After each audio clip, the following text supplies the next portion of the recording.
Gracias, señor presidente. Buenos días, señorías, señor presidente del Gobierno. Hace unos días Nueva Canaria participaba en Bruselas en la Asamblea General de la organización La Alianza Libre Europea, una organización que aglutina más de 40 partidos políticos de toda Europa. En la misma presentábamos una moción instando a esa institución a colaborar en la tarea de reconstrucción de la isla de La Palma. Afortunadamente fue aprobada por unanimidad, lo que demuestra la absoluta sensibilidad en este momento, yo creo que del conjunto de los ciudadanos de la Unión Europea, pero importante a nivel institucional, de todas las fuerzas políticas que allí se encuentran. El propio presidente del Gobierno canario anunciaba que tras la reunión con la comisaria europea de Cohesión y Reforma, la voluntad de la misma en aprobar los fondos de solidaridad en su momento. Para ello es muy importante ir avanzando en la cuantificación del gasto. El pasado sábado, este grupo parlamentario de Nueva Canarias nos acercamos a la isla de La Palma. Tuvimos la oportunidad de compartir con los alcaldes de los municipios afectados y con la propia plataforma de afectados en esta isla. Nos preocupa porque las expectativas con respecto a al Fondo de Solidaridad son muy elevadas en todos lados. Y cuando hemos ido indagando hay dos elementos que son esenciales. Primero, el criterio para poder acceder al mismo implica que el nivel de daño supere los 457 millones de euros. Parece, desgraciadamente, que eso va a ser así. Pero nos preocupan dos elementos. Primero, la escasa cuantía de ese fondo.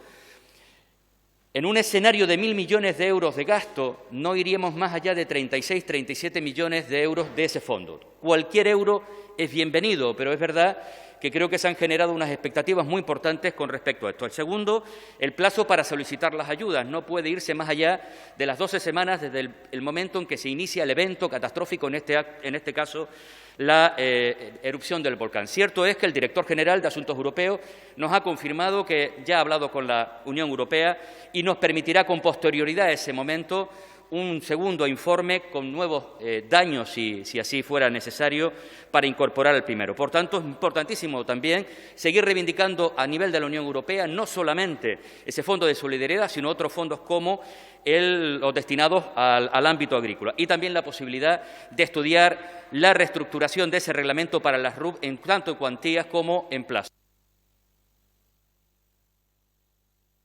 Muchas gracias, señor Campos. Presidente. El 19 de septiembre se produce la erupción del volcán y 48 horas después, el 21, teníamos una reunión oficial telemática desde La Palma con la comisaria de Cohesión y Reformas, con Elisa Ferreira, en la que poníamos sobre la mesa ya este Fondo de Solidaridad Europeo. Como bien ha expresado usted, a ser RUP tenemos que llegar al 1% de los daños, del Producto Interior Bruto para poder acometer esos daños. Eso significa tener daños por encima de 400 y pico millones de euros. En aquel momento no sabíamos la magnitud de los daños y hoy tampoco.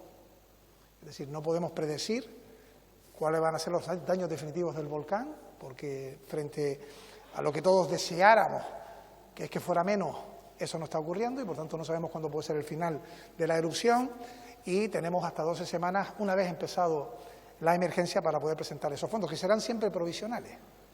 Porque las 12 semanas se cumplirán en diciembre y es muy probable que todavía tengamos que cuantificar daños posteriores. Ojalá cuanto antes esto termine. Y es verdad que las cuantías son, por parte de la Unión Europea, porcentuales, porque tenemos unos 500 millones al año, se pueden adelantar fondos del año siguiente y hay que dejar una bolsa para los últimos meses del ejercicio en curso y nosotros aspiramos al máximo posible. Yo quiero recordar, por ejemplo, que el terremoto de Lorca fueron cerca de 900 millones de euros en daños y la cuantía que recibió el Gobierno de España para ese fin fueron unos 20 y pico millones de euros. Por tanto, nosotros que luego tuvimos una segunda reunión el 13 de octubre, 18 de octubre, en el Comité de las Regiones, ahí ya teníamos 700 hectáreas afectadas, ahí ya yo avancé lo que nos decían los científicos, que estamos ante el volcán más grave provocado en Europa en los últimos 100 años. Ahí ya teníamos 1000 edificaciones afectadas y lo que ha venido después ha sido empeorar aquellos datos, lamentablemente. Y, por tanto, en la semana del 13 al 20, que hay conferencia de presidentes de las regiones ultraperiféricas en Azores, plantearemos también un método correctivo para poder tener los mayores recursos de la Unión Europea para los damnificados de la isla de La Palma, a los que se tienen que sumar los mayores recursos del Gobierno de España, los mayores recursos del Gobierno de Canarias, los mayores recursos del Cabildo de La Palma y los mayores recursos de todos los ayuntamientos, empezando por los afectados. en un ejercicio de multinivel en el que todos tenemos que aportar lo máximo, como lo ha hecho la sociedad civil con aportaciones dinerarias. Reconstruir La Palma es una labor conjunta. Si no lo tenemos claro, tendremos dificultades.